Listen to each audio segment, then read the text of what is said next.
Hai everyone, ketemu lagi di channel Ngulik Saham di video kedua kita kali ini. Sebelum kita lanjut lagi nih ngobrol-ngobrol seputar paper aset, bagaimana caranya investasi, ataupun mungkin ngobrol tentang side hustle gitu ya, income yang lainnya selain dari job utama kita. Alangkah baiknya kita perlu ngulik lebih jauh nih. Sebenarnya ada loh dasar atau inti yang harus kita pahami dulu agar semuanya yang kita sebutkan tadi itu bisa terlaksana gitu ya, bisa berjalan dengan baik. Nah, karena kita ini berkeluarga, jadi lebih menantang ya kalau sobat cuan semua. Bagi yang masih lajang, masih yang single, itu saya kira bisa lebih mudah karena tidak ada intervensi. Jadi berapapun kita ingin nabung, ya kita bisa go on gitu ya, tanpa adanya intervensi. Cuman kalau keluarga, nah ini perlu kiranya kita perhatikan juga. Selain investasi, itu juga kita harus perhatikan kebutuhan untuk operasional bulanan di dalam keluarga kita. Nah, maka dari itu saya sengaja mendatangkan istri saya untuk ngobrol lebih jauh lagi seputar bagaimana sih cara untuk memanage keuangan di rumah tangga.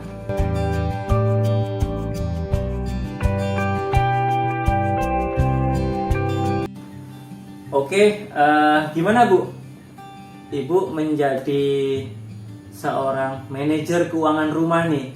Bagaimana caranya memanage keuangan rumah agar operasional bulanan berjalan lancar gitu ya, anak istri senang, bisa jajan, namun juga investasi buat nanti kedepannya itu juga bisa terlaksana. Nah, mungkin bisa di-sharing ke sobat cuan semua. Hai Sobat Cuan semua, oke, hari ini kita mau sharing-sharing dikit ya terkait pengalaman di rumah tangga kami sendiri, bagaimana mengatur, memanage keuangan rumah tangga.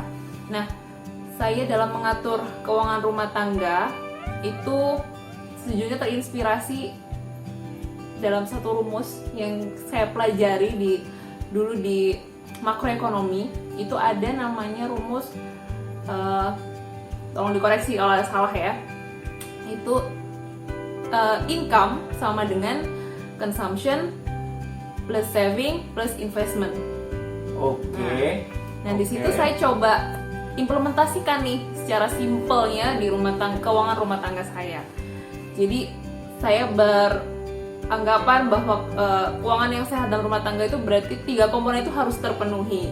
Jadi kalau semuanya habis untuk konsumsi juga nggak sehat, semuanya untuk saving juga nggak bagus, dan semuanya diinvestasikan juga nggak bagus. Jadi semuanya harus ada, 3 komponen itu harus ada. Oke, coba kita ulangi ya, mungkin sobat cuan di sana masih ada yang bingung nih.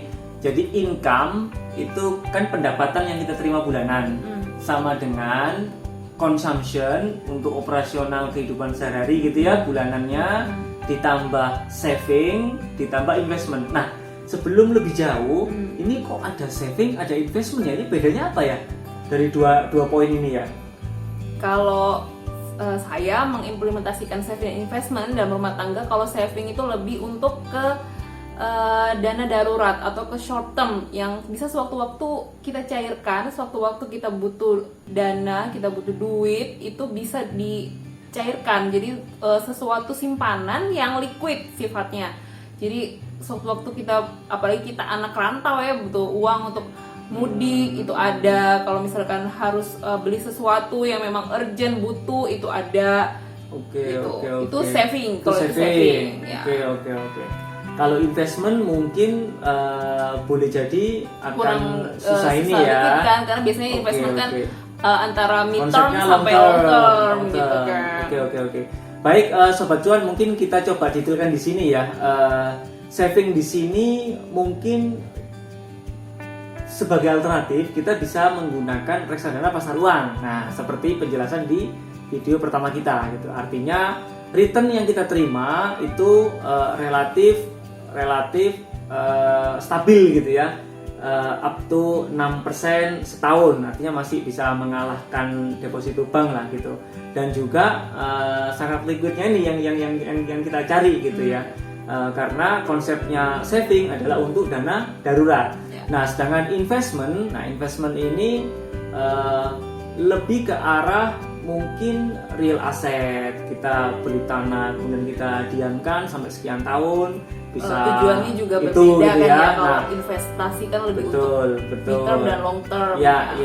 Dan juga itu juga akan susah untuk mencairkan karena ada risikonya gitu ya, risiko tidak liquid kalau real asset, ataupun mungkin kalau high risk high return di paper asset macam kayak saham gitu, naik turun boleh jadi malah nyangkut gitu ya.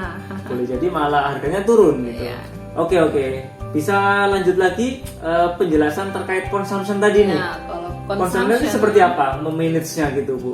Berhubung kita yang di rumah nih, jadi kita tahu persis kan apa sih yang dibutuhkan di rumah itu apa aja komponennya supaya keuangan ini rumah tangga itu berjalan dengan selaras, semuanya terpenuhi, kebutuhan anak, suami, semuanya terpenuhi. Jadi untuk consumption saya pilah-pilah dalam beberapa pos ya. Jadi bisa secara manual, misalkan pakai manual dicatat di buku gitu ya. Kalau dulu zaman saya dulu belum ada aplikasi, saya manual. Atau bisa juga ibu-ibu bikin amplop sendiri, ini pos ini. Ya, gitu juga bisa ya kan.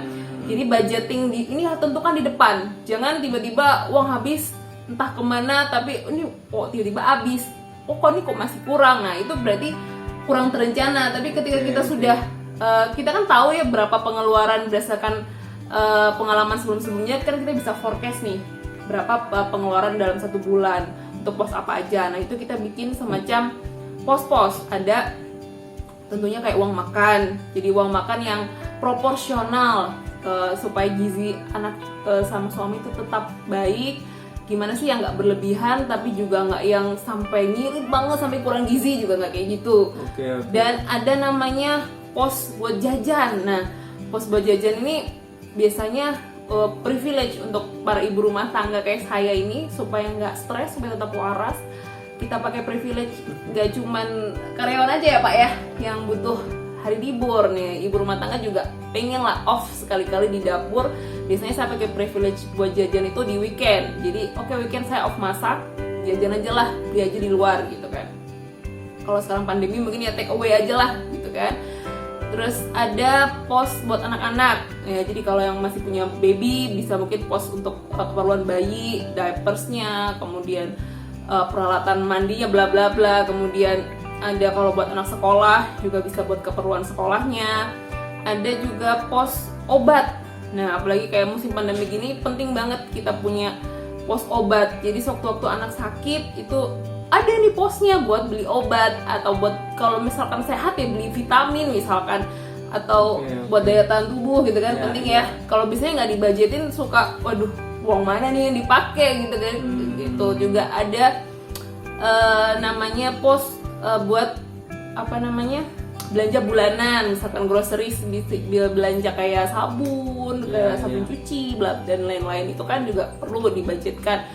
Dan selalu harus ada evaluasi ya, budget ini ada evaluasinya. Kalau misalkan kebanyakan nih belanjanya ya dikurangin gitu, jangan sampai akhirnya numpuk stok gitu loh Pak. Ya kan? Okay. Dikurangin, bisa direvisi setiap bulannya. Jadi berapa kebutuhan yang memang pas untuk rumah tangga. Kemudian ada namanya pos yang pasti disukai nih buat para ibu-ibu. Nah, karena preferensi saya memilih untuk tanpa ART, jadi saya butuh privilege khusus nih supaya tetap happy. Nah, apa sih hobi gitu, namanya perempuan ya, ada aja sih suka lihat belanja online shop misalkan.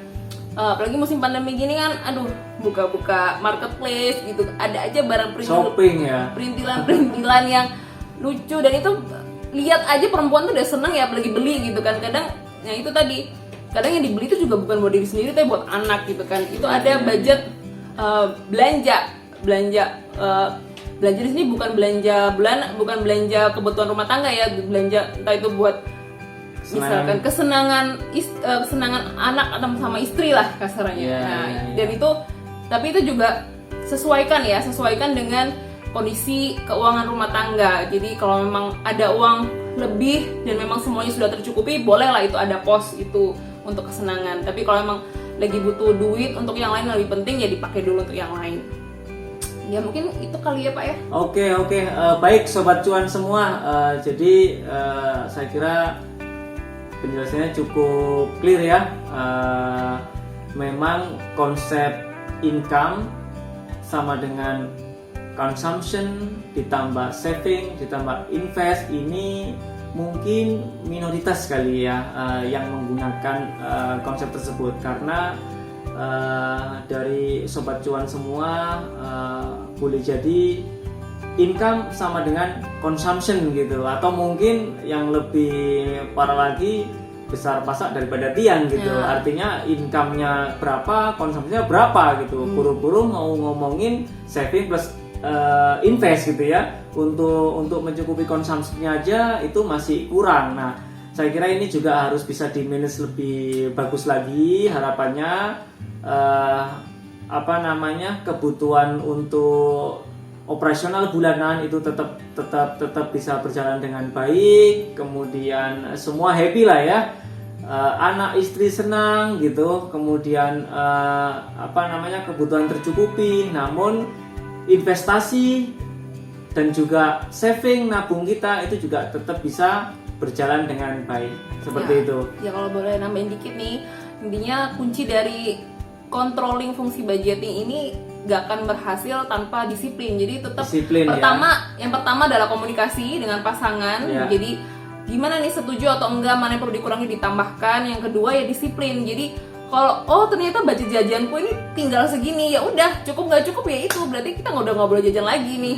Gitu. Jadi jangan sampai melebar. Jadi harus ada komitmen untuk ya tinggal segini loh budget belanja.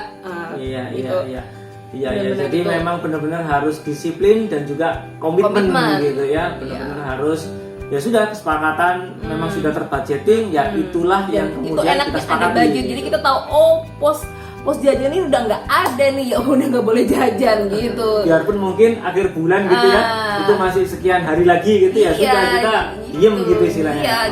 Oke. Fungsi kontrolnya ada lah. Oke, baik. Mungkin kita cukupkan dulu Sobat Cuan semua. Nanti di episode berikutnya kita akan coba gali lebih jauh lagi seputar invest gitu ya. Mungkin ada banyak hal menarik yang nanti akan kita sharing, kita diskusikan bersama.